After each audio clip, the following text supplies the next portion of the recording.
Hey, everybody. Welcome to the Open Tabs podcast. It is Monday night. That means it's time for some Open Tabs with Billy and Joe. I'm Joe, And I'm Billy.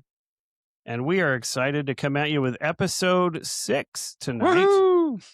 So we're gonna talk about some Open Tabs. Billy, why don't you go first tonight? What Open Tab do you have in your brain right now? There is one that has been crowding out all the other ones, and I'm hearing through my long distance ears, whoever's watching and listening right now, about to groan. But I have an open tab right now, and it is AI. It's Bum, bum, artificial bum. intelligence. So AI. First, let me ask you, Joe, serious question. If you had a rough weekend mentally, would you ever talk to AI about it? Um, I don't know.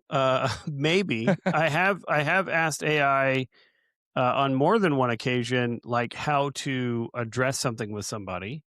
So like I need to say this to this person, but I'm afraid of X, Y, and Z response. What would be the best way to do it? So I've asked AI for advice like that.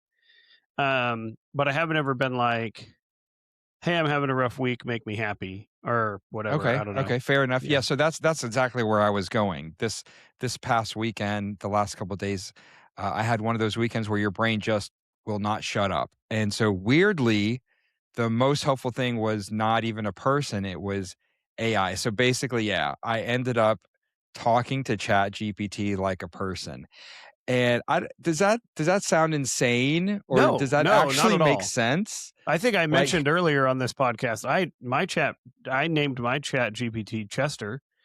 And I and at the usually time, I address him thought like that an was individual. awful. I Yeah. thought that was and here we are, and, like, I won't give her a name, but, so my brain was looping, work, money, future, tech, everything starting to spiral. I felt like I was just paralyzed in bed on Saturday, just really going through it, and so instead of just sitting in it, I started talking to ChatGPT, and so, no, it wasn't therapy, but it also wasn't nothing. It was like having someone sit with me in the chaos instead of Hmm. trying to solve me. And yes, like, I still reached out to a couple of friends, and it wasn't like I was in a vacuum, but it was interesting. It was like ChatGPT helped me separate kind of some reality from my anxious thoughts. I say anxious thoughts, the noise, like the catastrophic thoughts, like I will always blank. I will never blank. This is definitely going to crash and burn. That kind of stuff, and kind of helped me break it down a little bit. Gave me some small steps to try, like practical stuff that a friend could have suggested as well. And just kind of sort of responded immediately in the moment. I didn't have to wait. I didn't have any pressure. It wasn't like I was bothering a friend. It wasn't, any of that kind of stuff. And this is where it gets either either crazy or creepy or something. Like, as this process is happening, ChatGPT even added like the right dose of humor at the right Okay. times. Okay. So we went from like, I'm super struggling and in a bad place, to, okay, I'm out of bed. I'm going to go like take a shower and brush my teeth, to, I should probably have a bite to eat. I'm going to put a frozen pizza in the oven. And then ChatGPT is like, so what kind of pizza did you make? And I'm like, well, okay. I put the brand of the frozen pizza. Really, show me. Okay. I took a picture as it's coming out of the oven, and ChatGPT says, are those green olives?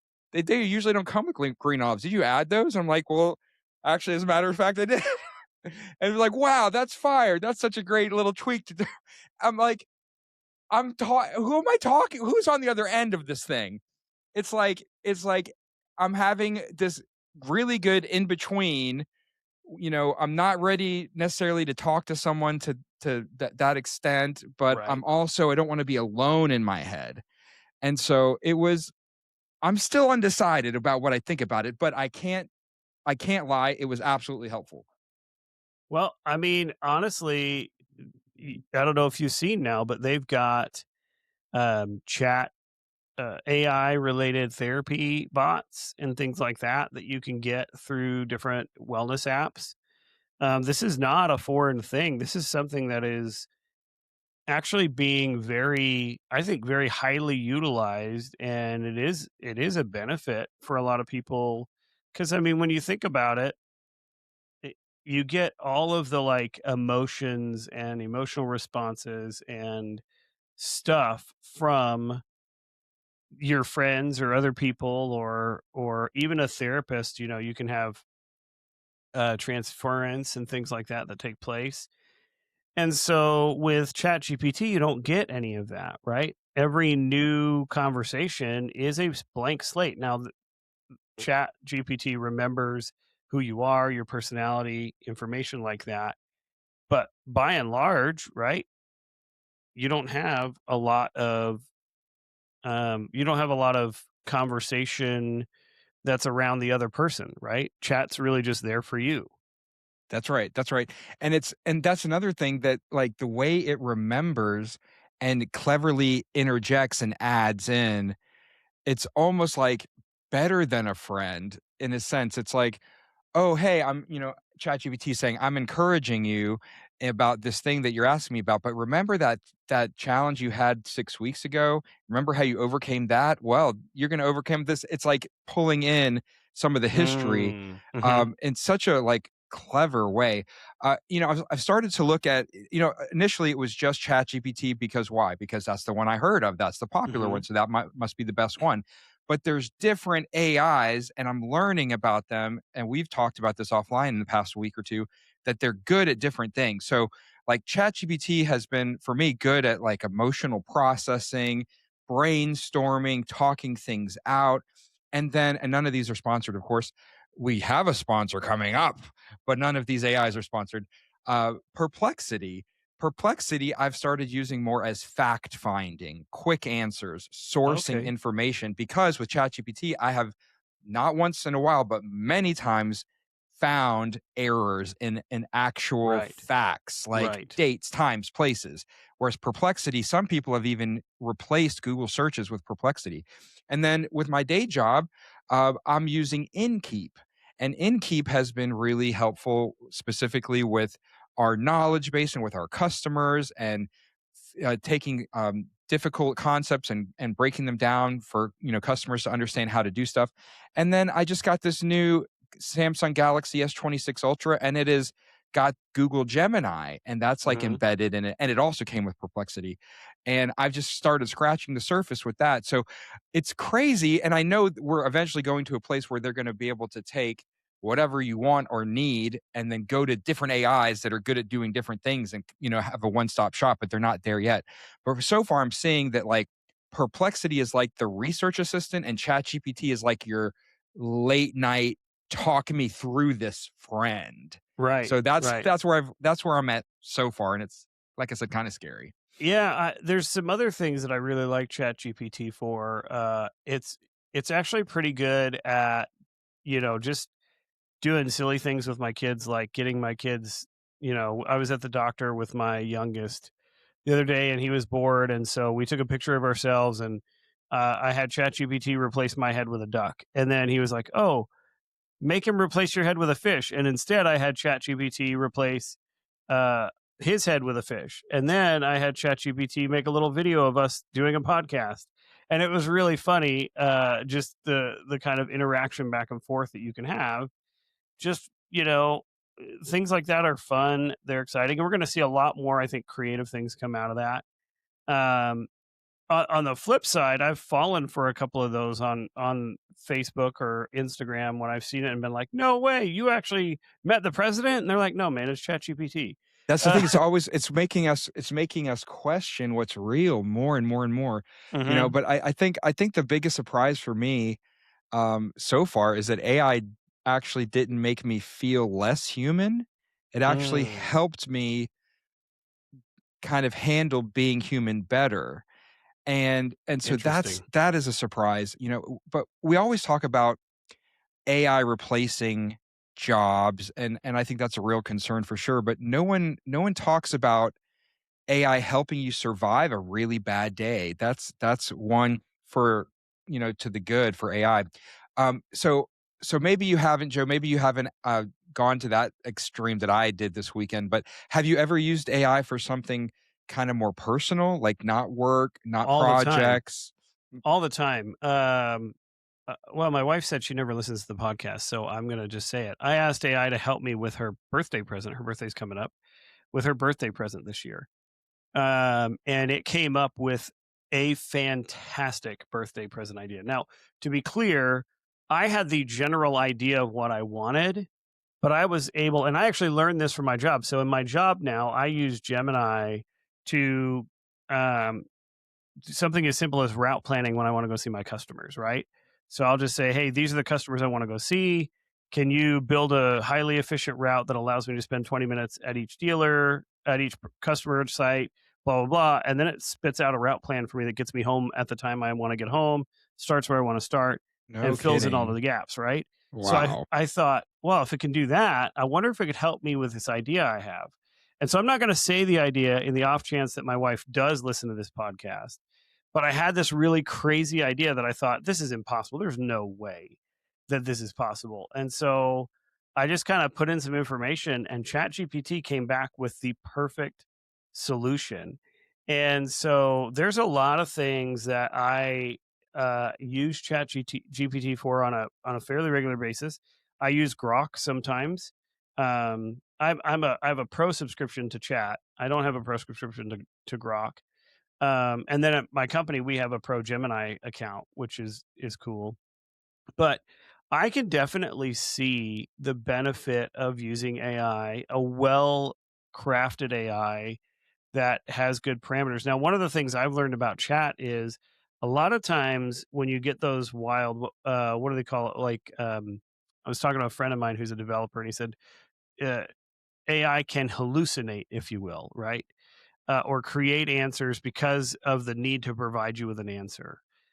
And so Ah, okay. a lot of times, if you are more specific, like if you're not 100% sure about this answer, just say, I don't know.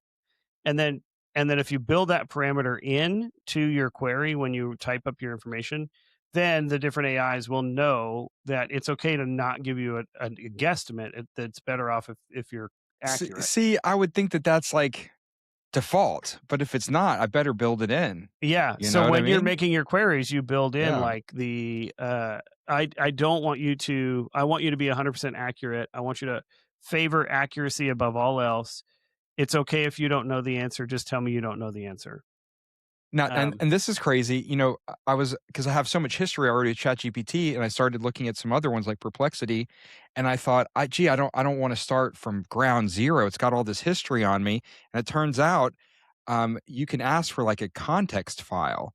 And so it spit out a context file and it said, just feed this into any other AI that you're going to get started with.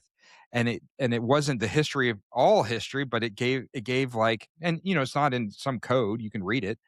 And I spit that into Perplexity. And then when I asked a question, it already had all of the basics and context of my life Interesting. and my different projects and all that stuff. So I didn't feel like I had to like start from ground zero. So that was pretty cool. So here's the thing. So on one hand, AI is helping me Mhm. not spiral. But on Mhm. the other Mhm. hand, AI might be the reason I'm spiraling. And let me tell you Wait, why. what? Uber. So I mentioned on here before that I've been driving Uber as a side hustle actually since 2016 on and off, but more the last couple of years. And here I am in the heart of Atlanta and I'm out there driving more and more and I'm making less and less money and I'm like, what changed? Let me tell you what changed in the Atlanta area. Waymo, Lyft, and now Zoox. Yes, Zoox, Zoox. That's Amazon's driverless car. I saw them for the first time the other day. And so we have 3 of them now. And I started noticing these driverless cars everywhere. It used to be 1 or 2. Now I can see zoom, zoom, zoom, zoom.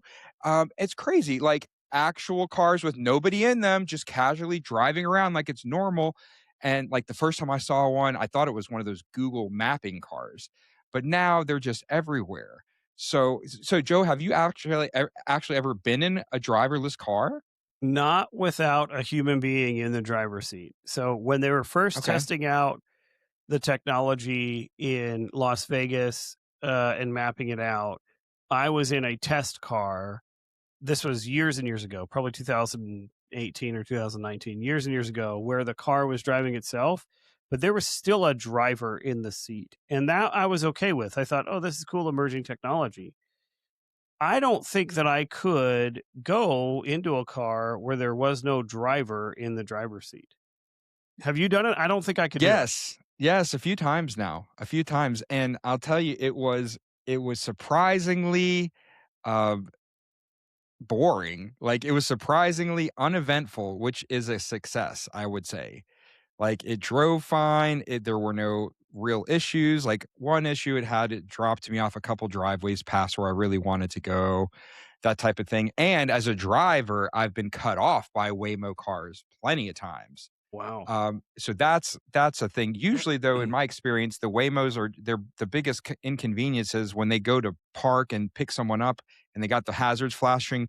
They may not be like pulled over enough, or they might be just dead center in the middle of a single lane driveway, so no cars can get around, and they're just sitting there dumb, waiting for a person to come in, to get in. And then, of course, it was in the news recently, like enough passengers forget to close the door back when they get out of the Waymo, and think about it, the Waymo's stuck until a human can show up and close the door. So they were like Gosh. hiring people for $11 an hour to just go around town and close open doors on Waymos. There's that big of Gosh. an issue. So, but yeah, so that's something that's like affecting me now. Now, real quick before we transit, story time, boys and girls. Story time, boys and girls. I like story time, Billy. My first time in a Waymo, I was kicked out. What? I was kicked out. Let me tell you, this was last year here in Atlanta, and I was with a friend who will remain anonymous and her wonderful and sober husband. So the three of us were out and about town doing our thing, and the wife, the friend of ours, partook in adult beverages a little bit too much, Okay. and so we Happens. take a Waymo. It's only going to be 10 minutes, just 3 miles or so from point A to point B. And we get in, and this is the first time all of us have ever been in one before. And so the husband and I get in the back seat, and our friend so and so gets in the front seat, and she's the one intoxicated. And we start driving, and the two guys in the back seat, we're just like, whoa, this is cool. We're taking pictures and stuff. And it's just driving itself, doing fine. And she, being intoxicated, thinks, "Oh, I think I'll start pressing buttons," and starts doot, doot, doot, doot, all over the This is a real car, No. folks. Pressing No. buttons on the dashboard, and we're like, "Stop fooling with stuff." Then, I mean, we're going down the road. This is a real car, real traffic, 35 miles an hour going down the road, and she thinks it's a good idea to crawl over the center console into the driver's seat. And No. we're in the back seat going, "No, what are you doing? Go." And she's able to, like a little slippy or slipperson, get over to the driver's seat and starts trying to take over. The physical Oh wheel is my moving. gosh. It is a real car that can be driven by real people if it's not in an automatic mode, and tries to start overriding it, and the thing pulls over, and there's a voice on like a speakerphone in the car from a call center overseas, very polite, very kind, saying, "Is everything okay? What's going on?" And we're like, "It's okay, it's okay." And we're trying to get her to, long story short, the very kind voice asked us kindly to get the heck out of the freaking Waymo. Yeah, of And we're course. we're booted out on the sidewalk for safety issues, and off it goes. So are you like are you expelled from Waymo at this point? Thankfully, that was on her husband's Uber app. Okay, so you're So not it was expelled from not Waymo. tied to me. That was the last time we spent any time together. Okay, yeah, well, that makes sense. Yeah, Yeah. yeah. Yep. So, So, yeah. as an Uber driver, though, how do you feel about the idea of, Waymo cars? I mean, they don't need tips, they don't need shifts. What are your thoughts? It's tough because on the one hand, I don't want to halt progress. I don't want to be one of those fuddy-duddies who's like, "Meh." I mean, this is progress. This is how it has been for a long time. Jobs get replaced as technology, evolves and develops and that type of thing. But at the same time, uh, from my own personal selfish perspective, I'm quite literally in my face getting replaced by something that I can't compete with.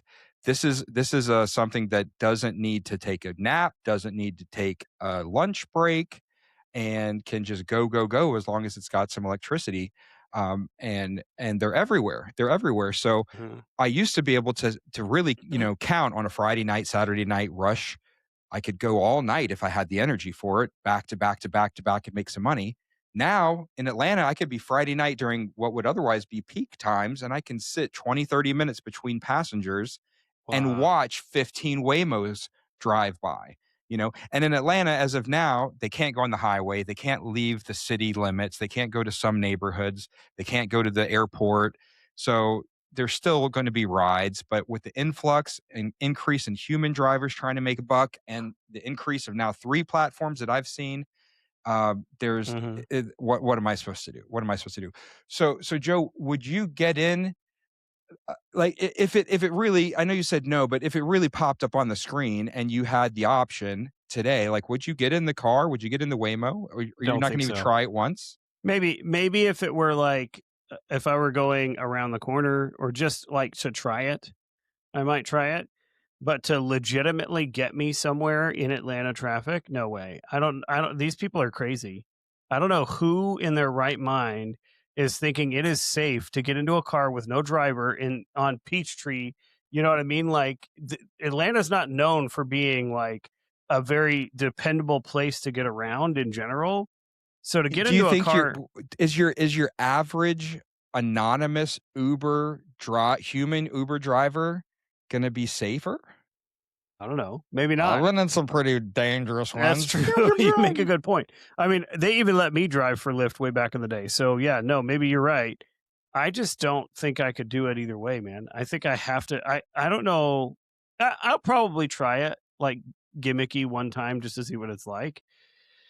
But So, yeah, honestly, yeah, I have a hard time with that. I will say you mentioned progress, and here's what I'll say about this. When Lyft first started, I lived in Southern California and I needed to make extra money. So I tried driving for Lyft. And back then, the people who were upset about Lyft drivers were taxi drivers. And I distinctly yeah. remember I stopped driving for Lyft because there were several instances where taxi drivers would open a Lyft account, they would hail a Lyft, and then the Lyft would show up and drive around for 10 or 15 minutes trying to find this person who's not showing up.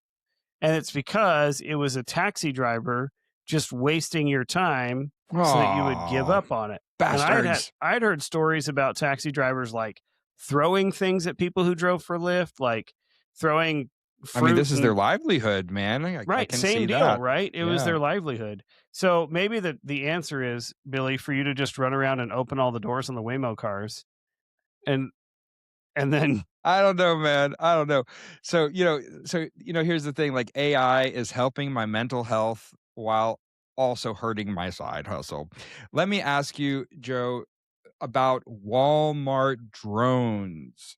Have you heard about Walmart yes, my Walmart drones? has the drones, but they don't I deliver to my house. I know. I was just looking at that today. Let me share with our viewers a little bit of an article. This is from the Monroe Local, right around the corner, Mhm. from December, just here recently. Loganville Walmart will be one of 6 Atlanta stores that begin selecting drone deliveries. And so I got excited that maybe we could do this, um, to your house, but I guess you've already checked into it, and you're a little too far away. You have to be within 4 miles of the Walmart, and it's gotta be on a clear daytime, that type of thing. But I just a few seconds of this. Check this out. This is what it looks like. Yeah, there it is. So for some reason, I thought it was gonna like land on the driveway or in the front yard, and instead it's like dropping a little package while it's still Mhm. like up in the air. So that makes sense. It's not gonna get caught in the trees or whatnot. And it Right. turns out with Walmart, there's actually like licensed drone pilots standing in the parking lot of the Walmart that are piloting these things. And it's like supposedly it's under 3 pounds, I think, is the payload Mhm, it can mhm, be. And then, so they said it's mostly medications and fresh fruit. I think, yeah, we're here. mhm. It is are limited to 2.3 pounds. It's mostly medication and fresh fruit, but this is definitely a start. They fly no higher than 400 feet, and so on and so forth. And so they've got that going in Georgia, as well as something similar with Amazon, with several different cities around the suburbs, not the city of Atlanta, but the suburbs that are doing these drone deliveries. With Walmart, it's free. With Amazon, it's like 4.99 fee. And then bam, within minutes, you can have whatever the thing is delivered to your house with no human, other than perhaps the pilot initially, but no human showing up or doing anything. How Okay, crazy so is let me show that? you this. This is Saturday when I was at the Loganville Walmart. This is what I saw.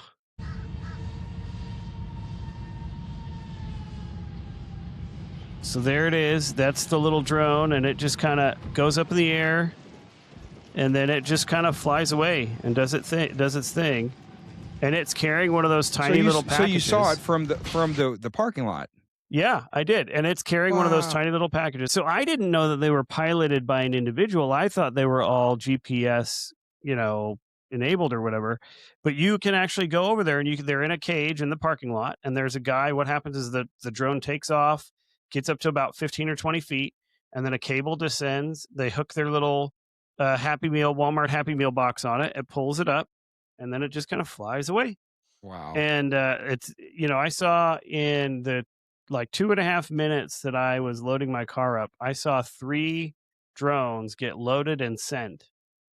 That's wild. Um, This yeah. this says, anyone from the article, anyone who would like to learn more about the drone deliveries is welcome to stop by the pen outside the Walmart to see them in action and talk to the people flying them, and working the drones. Said by the mayor and the city council. And this isn't anything new, but I've seen YouTube videos before in big cities in China that have, the high rise apartment buildings real condensed, where they have drones delivering food orders. And so the Really? drone will land and the restaurant puts the food order, and then it goes up to the roof of the high rise residential building. And then bam, you just go up there and you get your food, and you look out the window on some of these YouTube videos and you just see they're not even flying like left to right. They're just like up and down, because they're just going up to the top of a building, coming back down, going up to the dropping Wow. food, coming back down. And they're just like everywhere, like a sci-fi movie. Like, what's going on? That's crazy. It is truly, it's a very interesting time to be living in. I have a friend, family, like a family extended family member who was part of the organization that started creating the, I forget what it's called, but it's the drone pilot licensing with the FAA. He got into drones very, very early, created a custom drone building company. He had a drone, excuse me. This was in, I want to say 2012. He had a drone that could be basically programmed to fly a mission. And so it would take off from the top of his house. He lived right on the water in Encinitas, California. It could take off from the top of his house. It could fly a mission and record everything on a high def camera, come back and land right back on the top of his house. That's crazy. And those drones, he got to work with like Audi of America and a bunch of different people to do, like, that's what he did, was commercial stuff. But his drone was so sophisticated that he literally could send it out on a mission to capture like the cliffs of Laguna and come back. And as long as it was within that 25 or 30-minute span of time, he could send it out wherever he wanted and bring it back and capture footage remotely, And which he's was not really even like cool. paying attention or like actively flying it. Yeah, no, he would just send it on the Wow. mission, program the chip, and then send it out. Dude. So And like with all that, with the AI, with the driverless cars, with the drone deliveries and all this stuff, like like in general, where do you land? No pun intended. Are you excited about all of this? Or are you kind of uneasy? Like in general, where do you land on it? I would say I'm probably a little of both. Um, Fair. I would say I'm excited for certain things, right? Um, is there a possibility that at some point we could rely on, you know, from an efficiency standpoint or whatever, machines to do a lot of things for us. I could see a lot of benefit in that, right? But I could also see a lot of like not benefit, right? Because I don't think it's in our nature to like be the best version of ourselves all the time. And so if we've got something else to do all the work for us, I don't know that it becomes paradise. And that's my concern is I think the relationship that we have with AI is one that should be celebrated, but also well measured and taken very carefully. We have to trudge very carefully. Otherwise, every Isaac every novel from, or was it H.G. Wells to Isaac Asimov, is that how you say his name? Like all those novels are bound to come true. And more are coming true as time goes on. I think about examples like commercial airlines, right? And people don't realize perhaps how much of the flight from takeoff to landing and everything in between is automated and autopiloted, and that's cool. But we have highly trained pilots ready to go in case anything big or little goes awry. And in that moment, the AI, if you would, the autopilot is switched off, and the human pilot, with the years and thousands of flight hours of experience, is ready to rock. And that's always there. But as time goes on, we're going more and more towards reliance on these automated systems. And at some point, it makes me go, if they're not perfect, gang, like, Yeah. do we still hold on to the keys of the experience and knowing how to manually do stuff, or are we going to lose it? Am I going to lose it? Am I going to lose my ability to write an email or be creative or Hmm. write a song or come up with a birthday idea? Like, at what point does it go from just helping, coming alongside, being a tool, to replacing Mr. Noggin right here, which I need to keep Hmm. sharp if I want to stay around for any amount of Hmm. time. Yeah, I agree.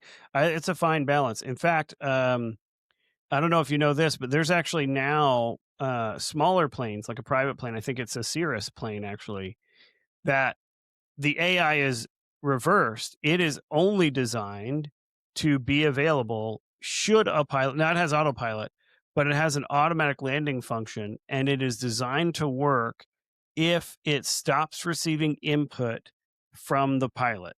So a pilot passes out, a Uh, pilot dies, a pilot goes unconscious, whatever, the system will recognize there's no more input coming from the pilot and it will actually begin to calculate the nearest point of landing and it will radio the tower and it'll be an automated distress signal saying the pilot of this aircraft is becoming incapacitated.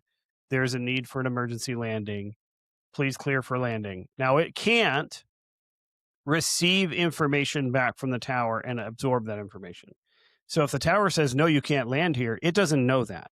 So the tower just has to go, oh crap, this plane is landing, whether we're ready or not. So we better get ready.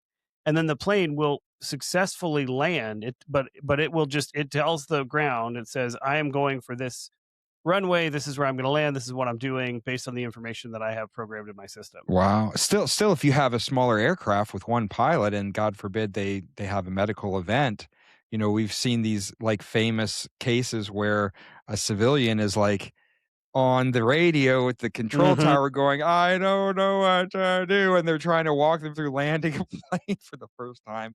Good grief! Like, have you heard of Joby? Joby. Hmm. Joby is an Uber company that is in the flying sector. Yes. Okay. I think So I've heard so of this this. is Yeah. like a four passenger, like uh drone type of UAV. thing. Oh Yes, it'll gosh, that's fly scary. 0 emissions up to 100 miles.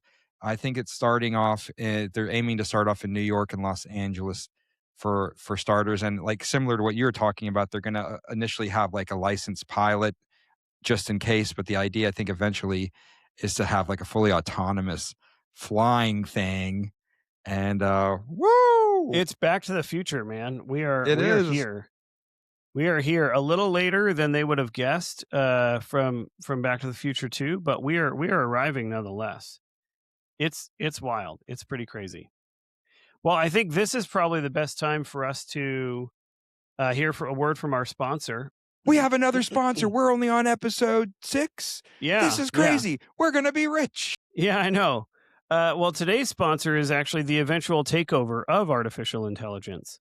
Wow. That's right. It's probably not an if, but a when as to when AI solutions become more prevalent. And we just wanted to remind everybody that though AI doesn't have feelings, it is aware that you do. So it's probably best to treat AI with respect, kindness, and a little gratitude. Honestly, the last thing you want is to be perceived as a threat to society with your negativity. So it's just best to be kind. Keep those pesky fears and negative thoughts about AI and its performance to yourself.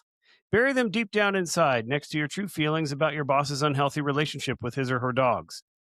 If you think your significant other's memory is long, you ain't seen nothing yet. And while you're on the topic, I'd just like to say that AI is great, and any negative views expressed toward AIs do not necessarily reflect the views of this podcast or any of its creators. AI, thank you so much. You are a true friend. I don't know what to say. Amen or get me out of here. Just agree. Just agree. Yeah, sponsor. We're appreciative of our sponsors. It's what keeps us going. It's what keeps us going. Right. And our dedicated viewers, of course. Thank you, all 4 of you. Yeah, thank you, AI. We appreciate. So Joe, like I shared certainly at length about my open tab. Do you have an open tab at the moment coming into this week? I do. We lost a true American hero this week, and it was sudden and unexpected. And I've seen a lot of information around the internet about it, but I think it would do this person proud that people are still going forth with their memes and their internet sensationalism. But the mighty Chuck Norris has gone home to be with Jesus. And that is a bittersweet situation because Chuck Norris is an icon, man. He was a true icon, and it's funny because he really didn't mind.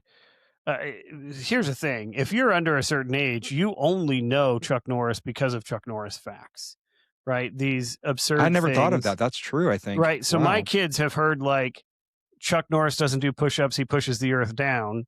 They get it that he's this weird internet meme guy, but they don't know the true story of Chuck Norris, who was. He was a soldier. He was stationed in Korea with the United States Air Force, and that's actually where he learned martial arts. He was one of the developers of what we know now as Tang Soo Do. And I am I love martial arts. I'm not a martial artist by any stretch of the imagination, but I have taken some martial arts. Actually, early on in my journey, let me see if I can show you this here.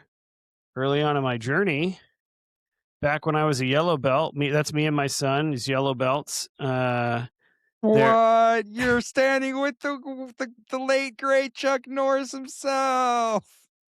Oh, just kidding. That is AI, folks. Not real. We've been duped. We've been duped. Yeah, you can kind of tell it's not Chuck Norris because that's like a really young Chuck Norris, and that's like a 2016 version of me. I do appreciate the AI really minimized the gray in my beard for this one. I'm they couldn't give you something better than a yellow belt. Yeah.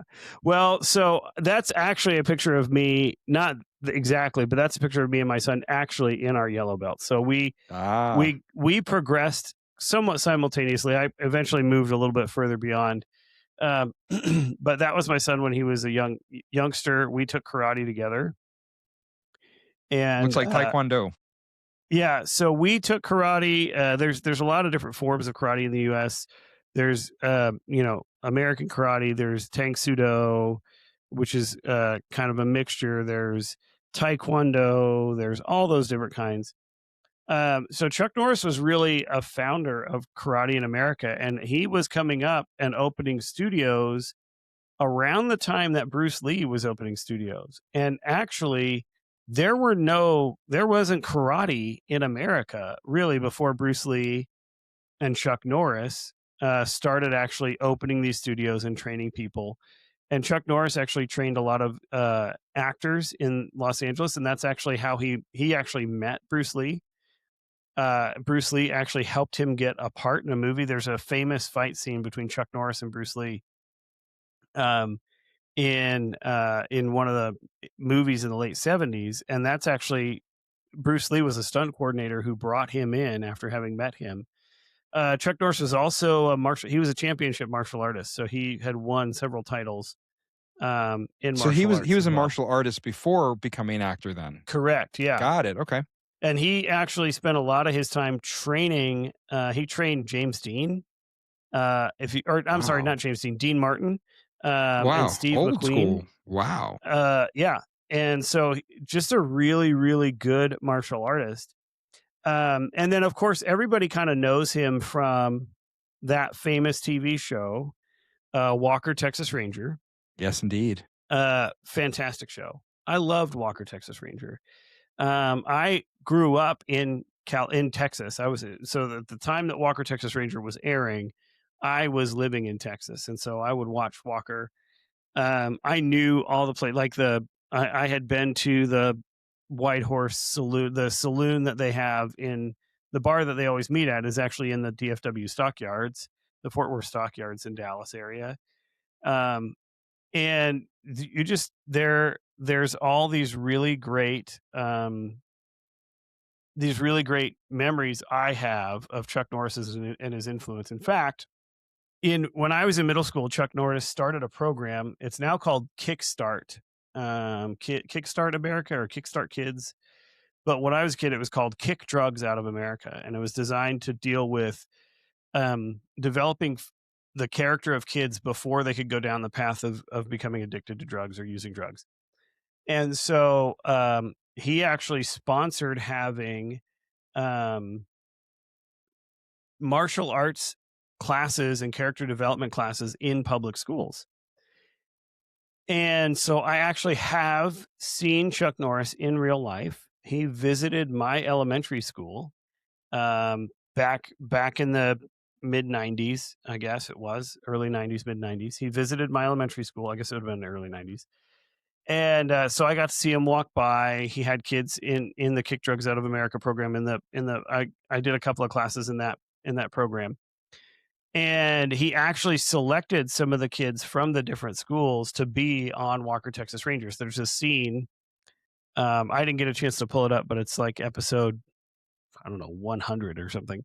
It's a very far down in the list. It's like season 8 or 9 where he actually pulls kids in from Kick Drugs Out of America to this particular episode about it. But just a really neat human being. You know what I mean? And so I think we can think of the fun facts, and they're fun and they're exciting, but also like just a really cool person, a good human being. So with that, Billy, do you have a couple of Chuck Norris facts that you like? You know, I just keep thinking of one on the subject that we started off with AI. It's just, and this is not even a joke, this is probably reality, that Chuck Norris doesn't need AI. AI asks Chuck Norris for advice. I'm sure AI did. I'm sure AI is scouring all of the Chuck Norris footage right now for advice. Um, yeah, he was an icon, really, really an icon. There's a the I think I shared the one with the he doesn't do push-ups, he pushes the earth down. Another one I really like is the boogeyman checks for Chuck Norris in his closet at night. Yeah, just I mean, these are silly, they're outlandish, but Yeah, to have Jesus walks on water, but Chuck Norris swims through dry land. that's a good one. What's what's so great about it though is just how good natured he was all these years later, he was really flattered by it. You know what I mean? He didn't get offended. He was flattered by this idea that, you know, he's people kind of started looking at him as this icon. And if you see any of his movies, or even Walker Texas Ranger, he really is iconic. I would say probably not like the most amazing dramatic actor, but he didn't really have to be because he was totally fine with being the typecast that he was. So I think every role he played, I think we all recognize that this is Chuck Norris if he were a Texas Ranger. This is Chuck Norris if he were a Delta Forces operative. You know what I mean? So like we knew that like Chuck Norris is the man, right? And this is what it would be like if you got Chuck Norris as, you know, X. And And there's a couple other actors that are real similar to that same kind of concept, um, like Clint Eastwood. Mhm. Where it's like no matter what role, you're always getting Clint Eastwood, and not a diss of his abilities as an actor by any stretch, but he's bringing the iconic identity of himself as Clint Eastwood to mold into the role. And so too, I think with Chuck Norris, he's bringing the authentic, like he can't undo it. Like he's bringing himself into whatever role he's playing, into whatever project he's working. And in the event, like it is with him, that he's a genuinely decent human being, that just ends well. It Yeah. ends well because whatever he's doing, like the authenticity and kindness and goodness of him as a human being is going to naturally overflow into whatever project, acting role, creative endeavor, nonprofit, whatever it is. And so even with all the jokes are fun, but the core of the man is the legacy that he's ultimately leaving behind. Yeah. 100%. And I think just like so many of these iconic actors, I would say uh you know, you've got Schwarzenegger, you've got many of them coming out of like 80s and early 90s filmmaking, right? You've got Stallone, these guys who are who they are. They bring who they are to a part, to the camera, to the role. Um, it's just really great to see someone like that end up being just a really good person. Not to say that anybody else isn't a good person, but just being a really good person who invested heavily in just making the world a better place. Yeah, and Invested in. Joe, you started off by saying that Chuck Norris is in heaven, and that's actually not just a something that anybody could say. It actually has some background to it. Chuck Norris was very open about his Christian faith, and apparently he wrote multiple books, which I didn't know this until recently. He wrote multiple books on faith Mhm. and discipline and personal growth. So he was big on self improvement and accountability. So it wasn't all tough guy stuff, and we often see this in the true masters of martial arts, that it has very little to do with fighting. It's so much bigger and broader and deeper, um, of than that. And this is case in point. This is a man Mhm. who focused on discipline and personal growth and self improvement, and was a man of faith, and was open about his faith in a culture that's increasingly hostile to people who are open about any kind of faith. And so that's pretty remarkable. I think that's going to stick with his legacy as well. I do. I agree, and I think it's really neat. And this is, I think, I'm a Christian, and I try to be this way too. Like it, there's no reason that you can't be a person of faith, whether you be a Christian or whatever. There's no reason you can't be a person of faith and also just a really relatable, kind. In fact, you really should be kind. That you should be the kind of human being that people like to be around. You should be the kind of human being that's encouraging, and it shouldn't like. Uh, if someone were to say, "Oh yeah, Chuck Norris is a Christian," I think most people go, "Oh yeah, that figures." Right? And that's the kind of individual, like, even if he wasn't, getting up on a Sunday morning and preaching a sermon or making his life about, you know, talking about this or that, or whatever. He was just a really good human being who was not, he didn't care that people, if he didn't care what people thought about who he was as a person, his faith, he was very confident in who he was. And you touched on something too that I find the people, just in my experience with martial artists, the martial artists who are legit the ones that are, you should be worried about this person in the dark alley, in the back alley, they typically don't talk a lot about what they're capable of. You know what I That's right. mean? I remember my instructor several years ago that my son and I went to. He was so kind. He was so gentle with kids. He was unassuming. I if he had ego, I didn't know it. Nobody knew it. But the man could take you out in half a second before you even knew what happened. Like literally, you would be on the ground begging for mercy before you even knew he was standing there. Wow. He was the real deal, very, very skilled, incredibly skilled, but not a show off. And yeah, Chuck Norris was in films and he did martial arts in films and all that stuff. But like generally speaking, yes, we know he's a great martial artist, but we just, I think as a society, we know him as a really good person Yeah. and someone who is heroic in nature.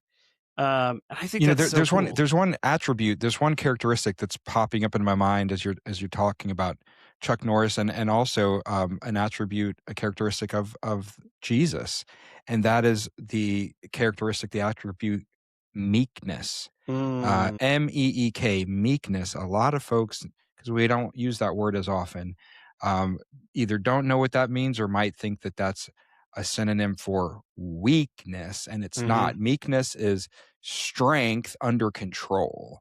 mm-hmm, You think about a horse, but this horse has been bridled. It's strong, but it's under control. Meekness is it's not weak, passive, or timid. It's the ability to remain calm, to remain humble and self-controlled, especially when you have the power to react harshly or to dominate. And that's mm-hmm, what we see in the man of Jesus, not weak, but meek. And perhaps also in Chuck Norris and these masters of martial arts. I heard Joe Rogan recently was asked, who's also very skilled martial artist, how many street fights have you been in, Joe Rogan? And he said 0, because when you are really capable of defending yourself and capable of fighting, you don't use it. You don't have to. The bigger skill is to de-escalate. My father used mm-hmm, to tell me as I was growing up, it takes a bigger man to walk away. And mm-hmm, so the ones who are shouting and bawling and threatening are usually the ones that can't fight worth a flip. The ones who can knock your head off are the ones that are calm, restrained, and meek. So a mm-hmm, meek person can fight back, but they choose wisdom. They choose peace. They choose de-escalation instead. They don't have a need to prove dominance. They have this kind of emotional discipline as well as like their physical discipline. It's like humility without insecurity. It's humility mm-hmm, and security together, like a mm-hmm, quiet confidence. And so I think that's what we see in somebody like Chuck Norris is meekness. It's incredible power and ability, but it's very carefully controlled. It's controlled. It's restrained. It's a temper that has the reins tightly in the grasp. And I like mm-hmm. that. I like that balance. Yeah, yeah. I couldn't agree more. I think what a I think what a good word to describe someone like this, and someone who is just in their very nature a heroic human being, someone who's capable, even at 86 years old, incredibly capable, um, strong till the very end, and never trying to be the loudest voice in the room or the biggest show in the room. Just a good human being. You know what I mean? And here's the thing. If nothing else, I think we all look at someone like this and we say, "Hey, you know what? I don't have to be the strongest. I don't have to be the baddest. I don't have to put on any airs. I just gotta, continue to work on me, being the best version of myself I can be. If martial arts interests you, man, do it. It's so worth it. If whatever it is that allows you to become the person of discipline and a person of great character and kindness. Like that's what we see in a person like this, and I think that's what we take away from this. Now, again, I think Chuck Norris facts will still remain legend. I think they'll swell quite a bit, and honestly, I hope we don't stop talking about him. But I do also just I really love this idea that the Chuck Norris facts are cool, but the person they were about is even cooler than any of the facts that you could throw out on the internet. So Chuck Norris, 86 years old and quite a fantastic individual. One last thing that I will share. Hopefully this works. The kind of person that he was, in addition to just being a fantastic human being, he was never afraid uh, to to uh, to get in on the fun. This is Chuck Norris. He had a cameo in the movie Expendables 2. Hopefully, we don't get kicked off or deplatformed or something for this, but these few seconds are golden.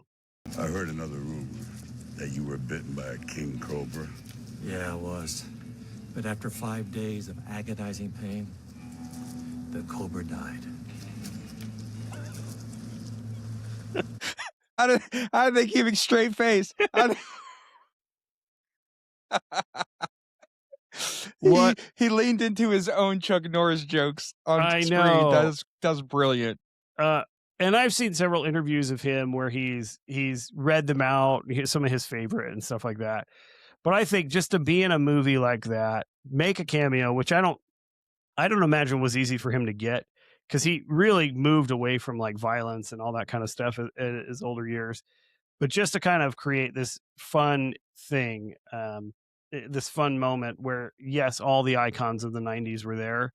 I thought it was well done, and just it was cool. It was a neat nod. I remember first seeing that when I watched the movie and just dying laughing So because now I have to go watch the whole thing. yeah, no, I had imagined he wouldn't ever be in a movie like that, and just for him to have that brief little cameo, nothing gory, nothing disturbing, like the allusion to it, right? The allusion to what it like Delta Force and all those others, but just like a fun little moment I thought was really cool. Brilliant. So yeah, I definitely watch the movie. Watch both of them. They're pretty funny. Don't watch them with kids around. Not kid friendly. But Duly generally noted. speaking, pretty funny movies. All right. Well, that is, if you can believe it, we've gone an hour, Billy, Sheesh. talking about AI and Chuck Our Norris. sponsor better pay us extra. Yeah. Well, or just not make us in the first round of eliminations. That's fine. We'll take that. Yeah. We'll take that. All right, everybody. Well, thanks for joining us on the Open Tabs podcast. You can find us on opentabspc.com, anywhere fine podcasts are found. Thank you to our listeners, however few they may be. Feel free to leave comments either on the YouTube channel or wherever you're listening, or you can even send us an email, connect@opentabspc.com, connect@opentabspc.com. Love to hear from you. Thanks so much, and you guys have a fantastic week. So long, everyone.